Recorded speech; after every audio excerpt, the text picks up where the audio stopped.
be probably the worst possible legacy imaginable from the Donald Trump era. A Republican Party completely impotent in both houses. Let's go to Washington now, where Brad Polumbo has been following the count. He's a era. A Republican Party completely impotent in both houses. Let's go to Washington now, where Brad Polumbo has been following the count. He's a commentator with the DC Examiner. Brad, thank you very much for staying up extremely late for us. Thanks.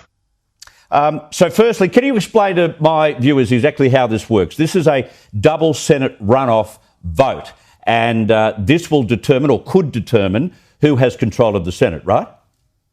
Yeah, so we already had the November election that decided the president and most of the seats in Congress and in the House, but these two runoffs are the last two Senate seats up for grabs. And as of now, we've got one called for the Democrat and the other, the Democrats in the lead with 97% of the vote reporting in.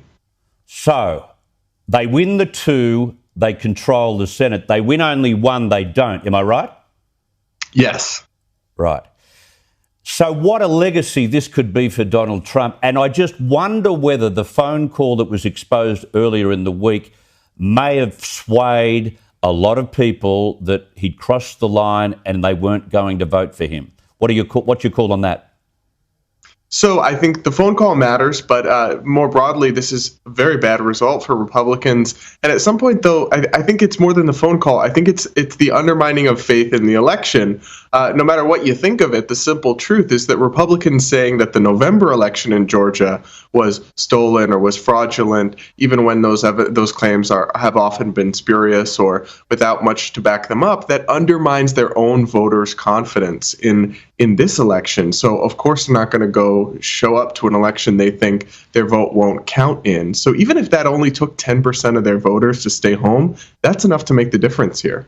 Very true. You just wonder whether this is good for the United States to have a new administration that can do absolutely anything without too much cross-checking. You've got to have a Senate, surely, that is a house of review with some power. So I agree, and I think divided government would have been the best recipe here for sure to put a check on the Biden administration. Them having unified control means they'll be able to put through a lot of their policy agenda, and there won't be a check on radical nominees. However, I think the saving grace of the American system is that it's hard to do anything with a 50-50 razor-thin majority in the Senate. All we've got to do on the conservative side of the aisle is peel off one vote to stop bad policies. And we've got a conservative Supreme Court that will keep the Biden-Harris agenda in check. Okay. There's some reassurance in what you're saying. What we're coming up to tomorrow, of course, off the back of all of this, is that the Donald Trump argument about, being ripped off at this election continues. He's trying to put pressure on the vice president to make and use any kind of law he can to overturn the result in the general election. And I get the feeling, and you tell me what's gone on behind the scenes, but I get the feeling that the vice president has told him this week, the game is up, Donald, that won't be happening. Well, yeah, we can't know for sure what the VP has said, but that wouldn't surprise me at all because it's just the truth. I mean, no matter what, the numbers aren't there. The election result isn't going to be overturned. There's going to be objections, but they will not have enough to do anything with them, really.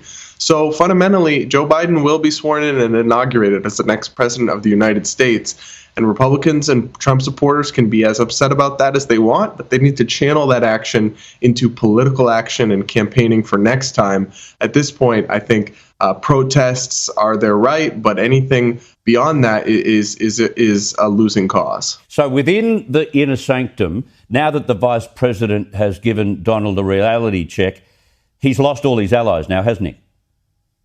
Well, he has some allies still, I think, that are out there pushing this narrative, but those are mostly in the media or in his campaign staff. And there are a few in Congress, but you're right. The majority of the conservative movement and the Republican establishment is getting ready to move on.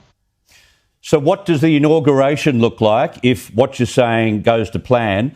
January 20, where will Donald Trump be? Could he go to Scotland and play golf on his own golf course? Hey, maybe he'll be there. Maybe he'll be in Mar-a-Lago in Florida watching and rage tweeting the event. I think ideally for the country, you'd have him at the inauguration or involved in a Zoom capacity or whatever it may be for the peaceful transfer of power. But ultimately, that's not necessary. All that has to happen is the next president has to be sworn in. Without the outgoing president, it could be one of the most astonishing sights in the history of inaugurations, could it not? Yeah, it certainly would be, because we've had that norm, and that norm is important. You had even President Obama, who hated Trump and bashed him, was there at the inauguration and even met with him. So I'd like to see Trump put aside his grievances and do that. I think we all would for the sake of the country. That would be the big thing to do. I would agree completely. Brad Polumbo, thank you so much. Get some sleep. Thanks. I will.